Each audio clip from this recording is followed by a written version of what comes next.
Fala pessoa, eu sou Leandro Rezende e esse é o quadro onde nós entrevistamos pessoas, onde nós conversamos, tiramos dúvidas e falamos principalmente sobre o que rola no atual momento.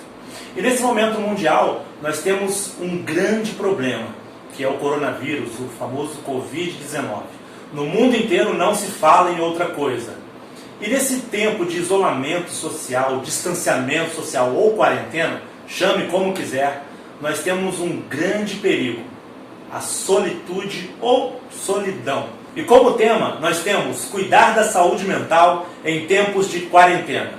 E para isso, eu convidei a Cláudia Castilho, que é psicóloga, para falar um pouquinho sobre isso. Tudo bom, Cláudia? Olá, tudo bom? Bem-vindo.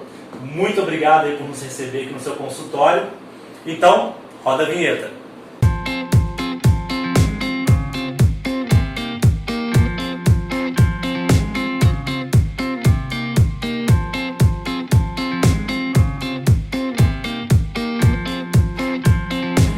Vamos lá então. Cláudia, mais uma vez, obrigado aí por me receber, por estar abrindo aí o seu consultório. Aliás, lindo consultório. Que bom, muito obrigada. Para que a gente possa esclarecer um pouquinho a população e falar um pouco sobre uma coisa que pode acarretar em vários problemas, inclusive na saúde, né, das pessoas. A saúde mental, ela é o primordial, né? Porque sem a saúde mental, provavelmente o restante do corpo também vai embora junto. Cláudia, e para começar, eu queria que você falasse rapidamente sobre você. Rapidamente. Você é psicóloga, mas você falou também que você tem outras aptidões. É verdade. Eu sou professora. A profissão de educadora, né, me levou a me especializar em pedagogia. Depois eu enxerguei que era necessário ir além para entender as questões de sala de aula. Então eu fui fazer uma especialização em psicopedagogia, que é a ciência que estuda as questões relacionadas às aprendizagens e às não aprendizagens. Mais à frente, ainda querendo me especializar na mente humana, fui cursar psicologia e aí um outro universo se abriu e especializei em terapia cognitivo-comportamental, que é a linha que eu trabalho atualmente. E aí eu fiz outras especializações para trabalhar com crianças, adolescentes, adultos, idosos. E recentemente concluí a pós-graduação em psicomotricidade, que acaba abarcando tudo isso porque traz um conceito de corporeidade, que tem a ver com o seu comentário lá no início da nossa fala. O que é a corporeidade? É o nosso corpo como um todo, né? É o nosso corpo físico, mas é todo o aspecto emocional, social, relacional, eu comigo, eu com o outro. E esse contexto que a gente está vivendo hoje em dia, né, de março para cá, pouco mais de um mês, ele está imerso em todas essas questões. É uma questão de saúde pública, mas é uma questão relacional.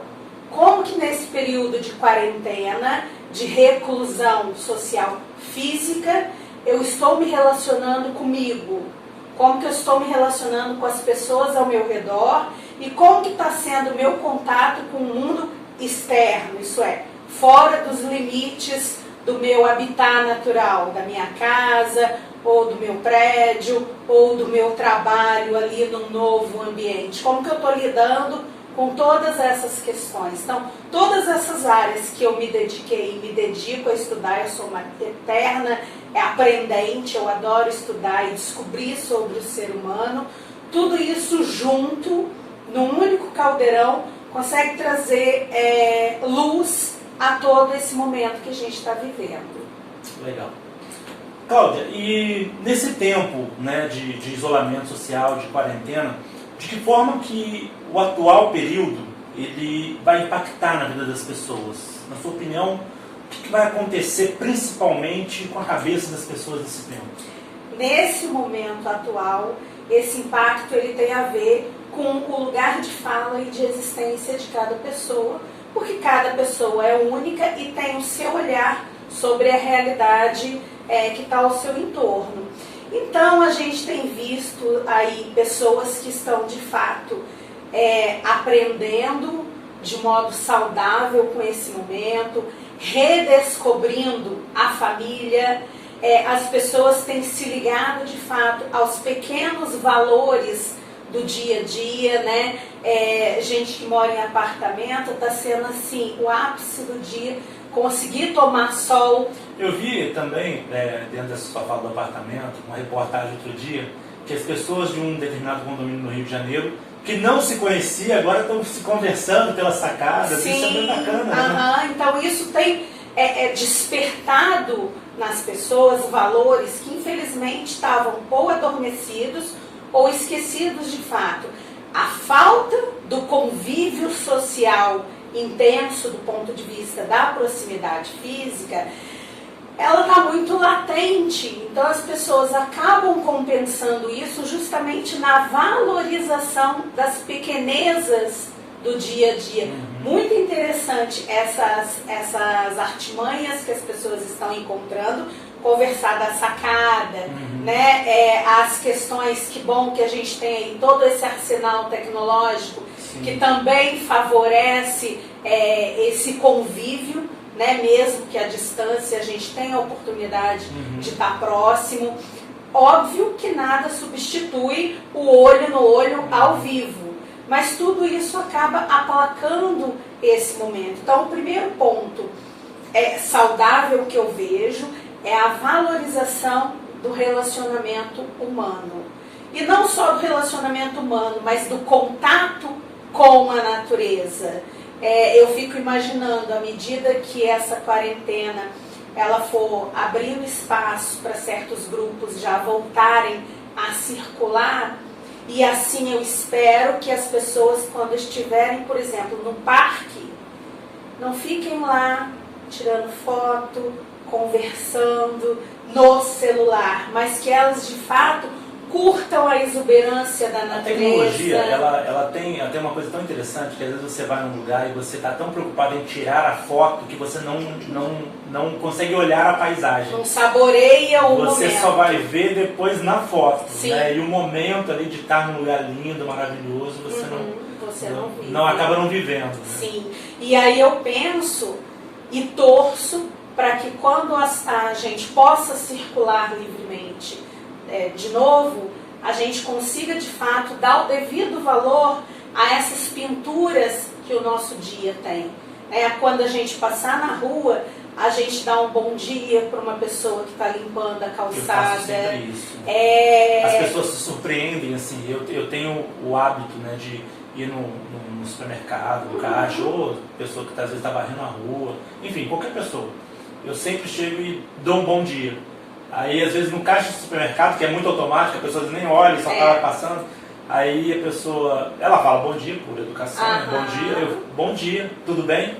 Quando eu falo tudo bem, eu vejo a reação da pessoa que é assim, ó. Alguém está me enxergando, além da função que eu estou exercendo. Exatamente. Então, é o convívio, né? É você enxergar o ser humano através daquela pessoa que está ali na sua frente. Então, exatamente, eu acredito que tudo tem um lado saudável, positivo, e que o grande ganho de toda essa temporada aí reclusa vai ser a valorização das relações pessoais, a intrapessoal e a interpessoal, e a valorização das pequenas coisas, como ir ao mercado, como ir ao correio. Bom, mas enquanto esse tempo não chega, que a gente não está livre, não pode ir para a rua, o que fazer para não enlouquecer em casa? Essa é a pergunta dos pais, das mães, dos esposos, das esposas. O que fazer para não esganar o pescoço de alguém? É verdade. E aí, novamente, essa resposta ela vai depender da realidade de cada família. Por exemplo, em uma família que tem crianças, as crianças estão aí com aulas online. Tem pontos positivos, outros nem tanto. Até que ponto essas aulas online elas são produtivas ou não? Qual o impacto na aprendizagem? Isso dentro do que, desculpa te interromper, mas dentro do que você está falando, isso é importante, principalmente na questão das aulas online. O que o pai, a mãe ou até mesmo o aluno tem que fazer para que esse tempo de aula online seja produtivo em casa? Mas o que ele tem que fazer? Tem que se isolar num canto? Tem que ter o tempinho dele? Ele pode fazer a hora que ele quiser? Como é que ele organiza isso? E aí, voltando também à sua pergunta original, a gente precisa aproveitar a ociosidade que esse momento nos apresenta, mas a gente também precisa ter uma rotina. Por quê? Porque a rotina, ela traz previsibilidade. Não posso acordar 10 horas? Meio-dia? Você até pode, desde que no seu período da tarde, se a minha rotina for você acordar 10 horas todo dia, não, aí não. Você coloque ali coisas que vão te fazer se sentir produtivo. Agora, ser produtivo não é necessariamente você fazer uma coisa atrás da outra, não Eu parar. assisti uma série de 10 temporadas em uma semana, deve ser produtivo? E o que você fez da sua vida nessa uma semana? Porque série é viciante. É viciante. Né? E aí, quando você assiste uma série, 10 temporadas assim, como que você elabora todos esses conteúdos? Isso é uma coisa que eu falo muito aqui com os meus adolescentes, que o frisson, o legal da série, e de livros também, é você pensar ansioso qual vai ser o próximo capítulo. O que vai acontecer? Então, maratonar é interessante, mas você esperar até o dia X para ver o que vai acontecer é muito mais legal. A gente precisa aprender a adiar a gratificação. Hoje em dia a gente vive num mundo que você tem ali tudo na ponta do dedo. E aí traz a ansiedade, Sim. Traz aquela urgência. Mas eu te interrompi, você estava falando, te interrompi porque eu lembrei de algumas pessoas. Eu também, na primeira semana foi meio assim. Você quer fazer tudo no mundo. Mas como é que a pessoa se programa e como é que ela cria uma rotina nesse tempo? Pois é importante essa rotina? Sem dúvida nenhuma. Essa rotina ela é importante, né? Você brincou, posso acordar às 10 horas? Dependendo de como for a sua produção noturna, ok. Mas o que é o ideal do ponto de vista da saúde física e mental também? É você não acordar muito tarde. Então você levanta, você toma seu café da manhã e aí não precisa ser tudo tão corrido. Você pode de fato preparar, você pode saborear, você pode dialogar com as outras pessoas da família, se for o caso, se tiver mais gente com você. E aí você pode, ou no dia anterior, ou naquela manhã mesmo, planejar o seu dia. Bom, agora de manhã eu vou dar uma geral no meu quintal. Ou agora de manhã eu vou sentar e vou arrumar o meu armário. Ou agora de manhã eu vou separar o meu material escolar. E aí depois do almoço, lá por volta das 2 horas da tarde, eu vou sentar, no caso de crianças, né, que estão tendo aula online, dependendo da faixa etária, eles precisam sim de um adulto próximo para ajudar a coordenar todo o material e tem que estar ligado naquele conteúdo que o professor está trabalhando ali também, para depois da sequência. E dentro dessa questão da aula, como é que a criança, né, o adolescente, o adulto, enfim, pode fazer para que esse tempo de aula seja produtivo, para que ele não só esteja lá lendo e acaba não assimilando nada? Existe alguma técnica ou existe alguma coisa que possa fazer para assimilar melhor? Pois é, existem várias. A minha preferida, que eu gosto muito de trabalhar, é o mapa mental. O que é o mapa mental? Você vai, enquanto a aula está ali rolando, você vai anotando pontos-chave e aí existem N maneiras de você produzir um mapa mental. Você está vendo o professor, você está ouvindo e você está registrando. Então, os seus sentidos mais preciosos do ponto de vista da aprendizagem, eles estão ali todos ativos. E quando aquela aula terminar, você vai ter um registro, que depois você vai colocar a data, você vai numerar a folhinha. E depois, posteriormente, quando você for rever aquele conteúdo, você vai ter ali só as palavras-chave e a sua memória de evocação vai te trazer aquela aprendizagem. Não só o conteúdo. Mais importante do que o conteúdo é a aprendizagem, o significado daquilo na minha vida. E é importante a pessoa ela ter um horário fixo ou ela pode de manhã, sei lá, hoje estudo de manhã, amanhã estudo de tarde, depois estudo à noite? A minha experiência aqui no consultório me mostra que quando você tem um horário, não precisa ser um horário rígido, mas quando você tem uma média de um horário, é muito mais produtivo, porque você se condiciona de modo saudável a estar preparando a sua mente para aquele momento. De novo, traz previsibilidade, mas principalmente traz compromisso. E aí tira aquele peso chato da tortura, chato da obrigação. Agora, uma coisa que eu gostaria muito de realçar, já que a gente está falando de aula online, é que para quem está do lado de cada aula online, valorize o trabalho de quem está do lado de lá. Eu tenho visto, acompanhado de perto, meus amigos educadores aí estão cortando um dobrado para planejar, para executar as aulas online. Não está nem aí. Não está nem aí. A gente que é professor, e eu falo do lugar de professor de anos de sala de aula, a gente precisa do olhar do aluno. E é muito estranho você falar para uma câmera, mesmo que você esteja no aplicativo onde todo mundo se vê, não é a mesma atmosfera da sala de aula. Então os professores estão indo dormir tarde, preparando as aulas online, porque o esquema é muito diferente da aula presencial.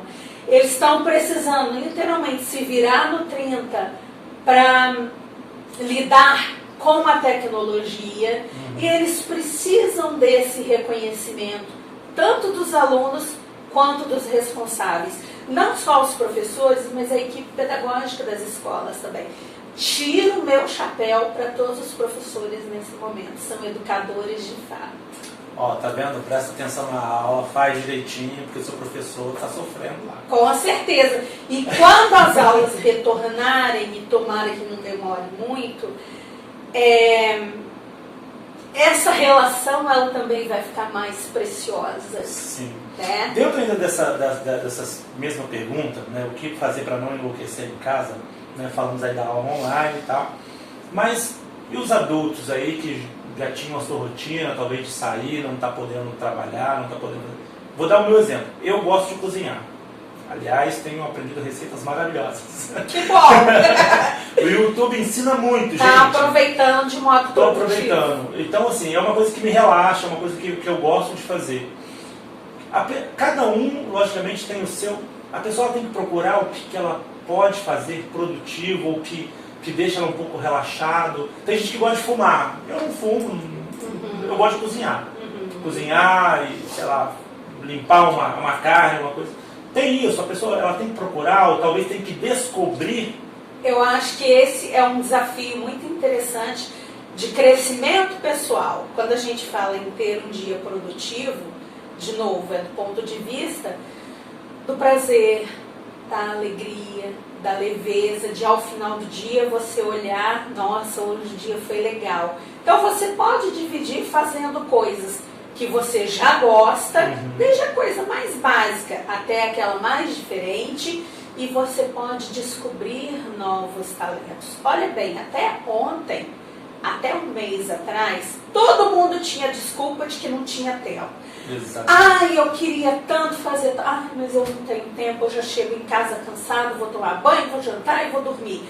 Eu queria tanto brincar mais com meu filho, queria acompanhar nas aulas, eu queria aprender a andar de bicicleta, eu queria ler tal livro, eu tenho tantos livros, nem abri ainda.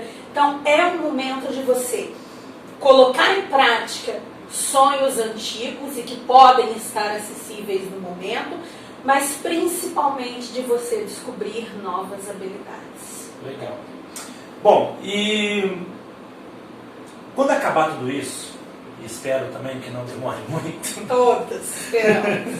Os pais que têm crianças pequenas em casa, principalmente, doido para mandar para o professor logo. E aí, de novo, vamos valorizar os professores. Valorize os professores.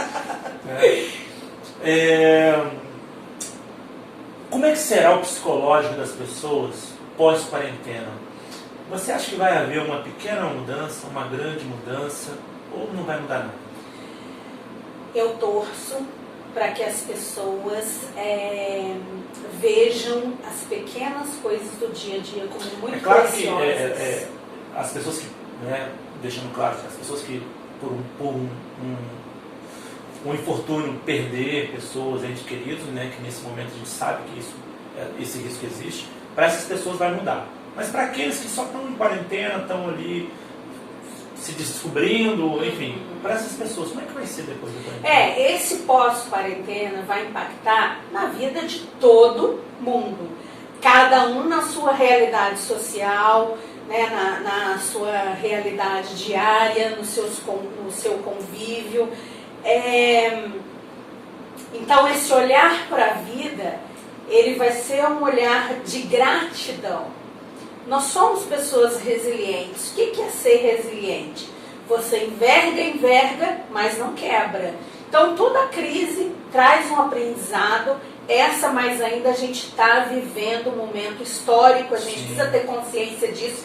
Daqui a alguns anos, nós estaremos nos livros de história e nós vivenciamos o começo, desde quando ainda estava lá na China, a chegada ao nosso país, todo esse impacto que tem trazido nas pessoas. Não é possível que a gente não mude para melhor diante de tudo isso. E principalmente do ponto de vista de prioridade.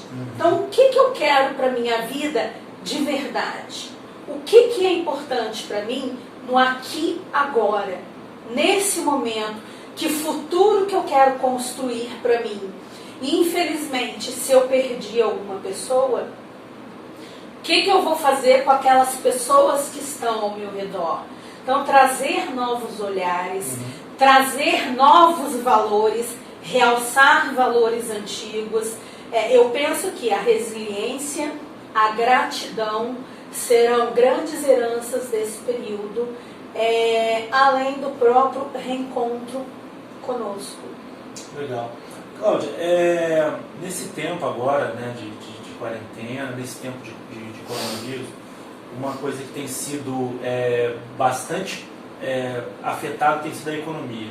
Pessoas estão sendo mandadas embora, pessoas ficaram sem o seu sustento, pessoas que são autônomos não estão tendo como trabalhar, alguns estão entrando em depressão, estão ficando ansiosos. E o que uma pessoa com depressão, ansiedade ou predisposição a esse transtorno tem que fazer nesses dias? O primeiro passo é aceitar do ponto de vista de reconhecer aquilo que eu estou sentindo. Não, eu estou desanimada, eu estou entregue, eu estou triste, eu estou sem perspectiva. Num primeiro momento, a gente precisa viver todos esses lutos.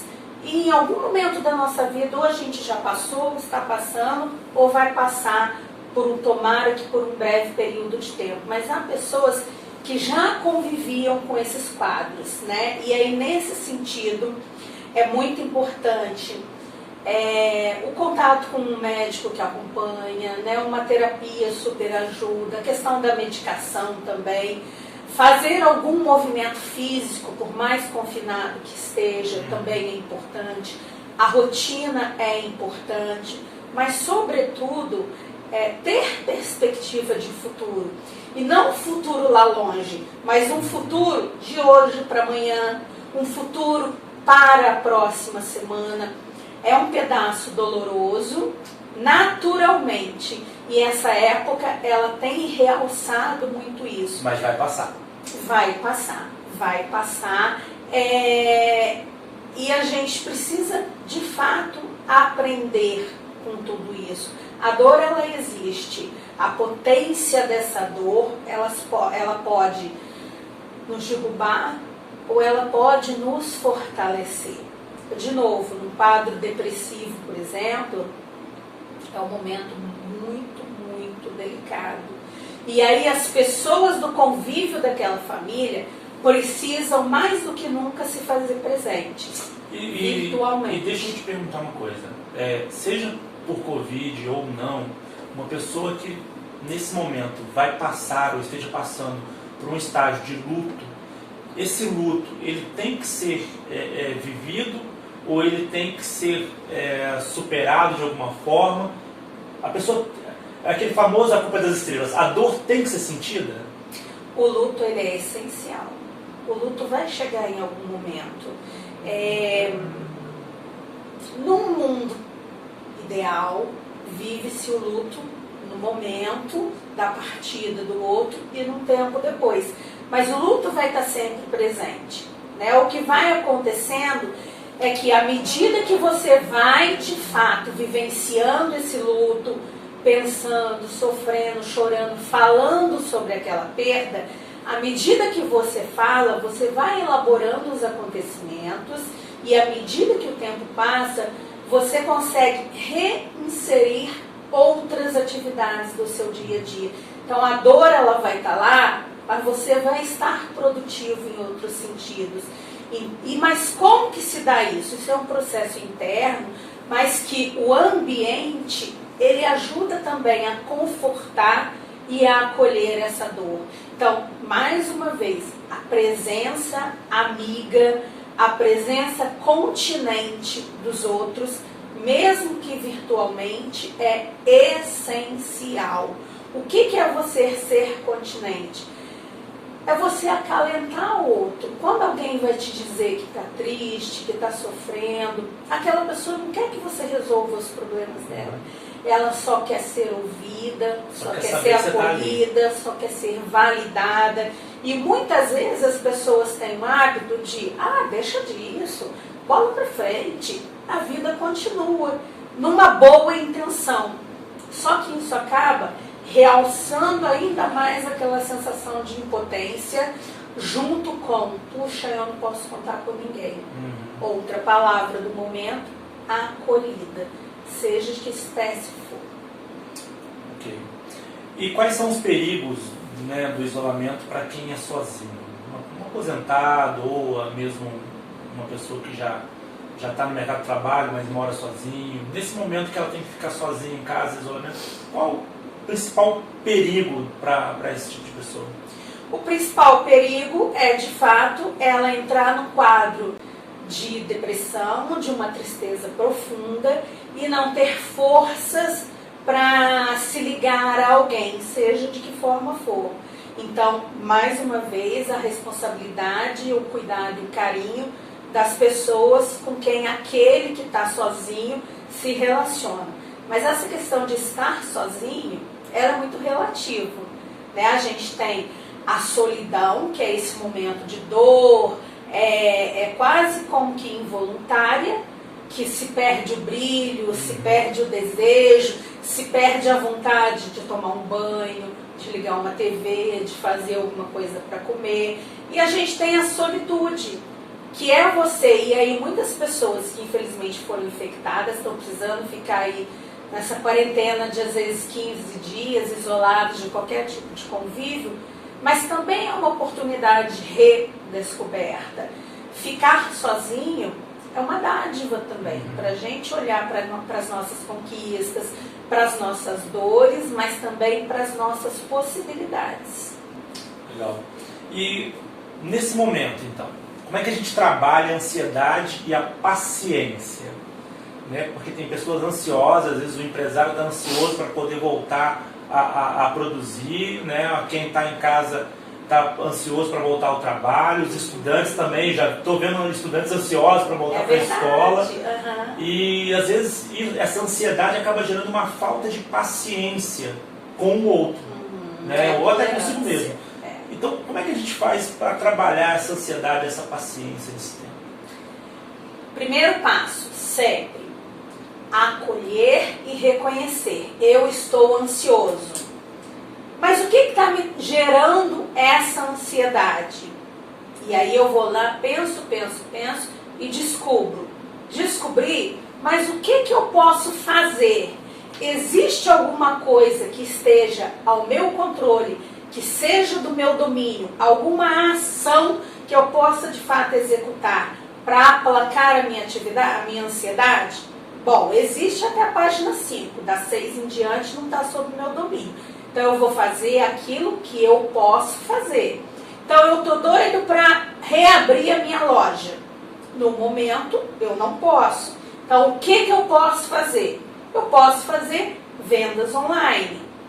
Eu posso fazer um curso para me especializar, para quando eu retomar o meu trabalho, eu ter novas ferramentas para lidar com o meu cliente. Ou no caso, você não pode abrir para vender, mas você pode ir na sua loja lá para poder fazer uma reforma, fazer sei lá, mudar as coisas de lugar. Mudar o layout, dar uma vida nova, trazer um outro ar. Então a gente sempre pode se colocar em movimento, mas óbvio, tomando as devidas proporções, o autocuidado e o cuidado com os demais que estão ao nosso redor também. E se a pessoa perceber que não tem jeito, está sem paciência, querendo tacar um copo em alguém, o que ela tem que fazer nesse momento?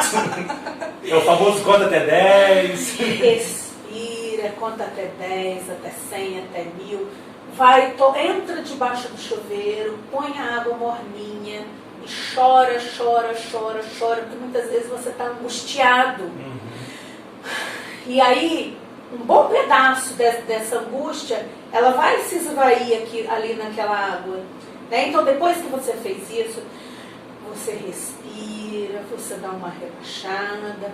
Também é um tempo para a gente exercitar a paciência e a tolerância.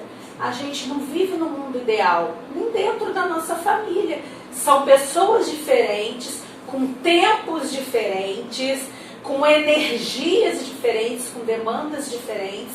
E o que é estar em comunidade? É justamente você conseguir lidar com todas essas arestas. Esse é um também dos grandes desafios da vida que a gente está tendo oportunidade de exercitar. É por isso que eu também acho que a gente vai se transformar em seres humanos melhores. Porque a família é o nosso núcleo mais precioso e é a oportunidade da gente exercitar tudo isso também. Né? Então, minhas crianças hoje, meu Deus, estão subindo nas paredes. Mas são crianças. Vamos pesquisar lá, então, desenvolvimento infantil. É isso que eu queria perguntar aqui, para a gente finalizar o nosso papo. Como é que a família pode superar esse momento junto? Todo mundo junto. Né? Porque tem aquela famosa frase, quando um não quer, dois não brigam. Né? Mas às vezes, nesse momento de isolamento, às vezes quando um quer brigar, tem briga sim. E as brigas, os desentendimentos, também fazem parte do relacionamento humano. Então vai ter uma hora que as pessoas vão estar de fato sem paciência, vão brigar. O que é importante? O casal tem que depois? entender esse tempo, porque às vezes a pessoa não entende que você, mesmo dentro de casa, você quer ter seu tempo. É importante o casal entender e às vezes talvez conversar, já que não há esse entendimento apenas no olhar. Ninguém lê pensamento de ninguém. Então, a arte da comunicação, uma comunicação assertiva, é que vai conseguir mediar todos esses conflitos. Então, as crianças estão lá botando a casa de perna para o ar. Alguém está trabalhando, alguém está fazendo outra coisa em casa de adulto, e aí alguém vai ter que falar, chega, para com isso. Vamos sentar aqui e vamos ver o que está acontecendo. Essas crianças, elas estão sendo direcionadas para brincar de alguma coisa? Ou elas estão, a Deus dará, elas estão soltas? Então, de novo, olha a rotina, olha a previsibilidade. A criança, ela precisa ter um momento de ludicidade livre, mas limite existe para ser dado. Quando a gente está falando também de relacionamento na família, o combinado não é caro. Então você está fazendo alguma atitude que está me irritando, que está me incomodando, olha aqui, fulano, esse seu comportamento está incomodando a nossa família. Então vamos rever, por que você está fazendo isso? O que está passando na sua cabeça? De que forma que a gente pode resolver isso para que todo mundo se harmonize? Estar em harmonia não é comercial, que está todo mundo lá naquele campo maravilhoso, aquele jardim florido. Não é isso. Hoje em dia a gente fala de funcionalidade. Família funcional, relacionamento funcional. O que é isso? São relacionamentos que funcionam, que existe o desentendimento, mas que existe o diálogo. Se você não me fala, eu não sei. O isolamento social, ele não é um isolamento de casal. Não, muito pelo contrário. Né? Tem pessoas que estão se redescobrindo também. Então, é você ter olhar construtivo para todo esse momento que a gente está passando. Uma coisa essencial, a gente precisa filtrar o que chega até a gente. Porque se você só ficar Covid, você não sai do seu quarto.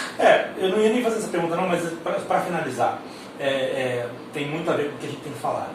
A gente eu gosto muito de assistir telejornal, né, e agora eu tenho migrado para o YouTube, que tem alguns canais que são mais isentos, assim, mais imparciais. Com esse bombardeio de notícias, né, eu vi outro dia uma notícia onde noticiaram da seguinte forma, não lembro agora o estado tal sobe 500% o número de pessoas, de infectados. Aí você foi ver, foi de 1 para 6. Então, mas 500% é muita coisa. Sim. Então, meu Deus, 500%, mataram metade do Nordeste. E aí você fica descrente. E aí, o que a pessoa tem que fazer nesse tempo? A pessoa, principalmente aqueles, né, que gostam de assistir um telejornal, gostam de ficar informado. É saudável você ficar lá contando o número de mortos junto com a televisão? A informação, ela é importante, ela é preciosa, a gente precisa filtrar da onde vem essa informação, se é de uma fonte isenta, se é de uma fonte confiável, e escolher um noticiário para você acompanhar. Preencha seus dias com outras coisas. Durante 24 horas, tirando as horas que a gente pode dormir, a gente pode fazer tanta coisa agradável. Por que você vai ficar ligado só nesse tema? Não é possível que não existam outras coisas boas acontecendo. E hoje, se você for olhar no YouTube, no Face, no Insta, felizmente tem muita gente se encarregando de divulgar boas notícias, novos olhares, de trazer leveza, de trazer prosperidade, de trazer expectativa saudável e positiva para as pessoas. A gente precisa disso para a nossa autoestima. A gente precisa aprender a se alimentar de boas notícias. Legal.